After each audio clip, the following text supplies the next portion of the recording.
Welcome to Let Me Fix This. Enjoy the video. In this video, I will explain how to fix chlorine-damaged hair. First, let's talk about prevention. Before you jump in the pool, wet your hair thoroughly with clean water. This helps reduce how much chlorine your hair can absorb. Applying a leave-in conditioner or natural oil also creates a protective barrier. Don't forget a swim cap for extra defense.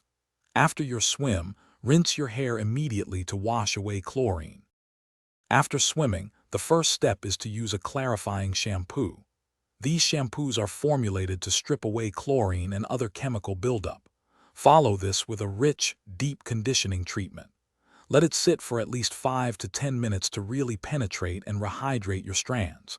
When detangling, always use a wide tooth comb on wet hair, working from the ends up to avoid breakage. Try to air dry your hair instead of using heat. To repair dry, brittle hair, consistency is key. Incorporate a nourishing hair mask into your weekly routine. Look for ingredients like argan oil or shea butter. Daily use of a good leave-in conditioner will also help maintain hydration and keep your hair feeling soft. Regular trims, perhaps every 6 to 8 weeks, are essential for removing split ends and promoting overall hair health.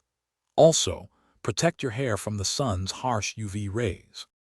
For long-term hair health, try to limit further chemical treatments like coloring or perms, as these can exacerbate damage. Hydration starts from within, so drink plenty of water throughout the day.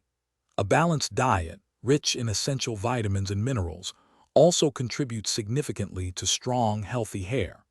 Finally, if you swim frequently, consider installing a shower filter to reduce chlorine exposure from your tap water, offering an extra layer of protection.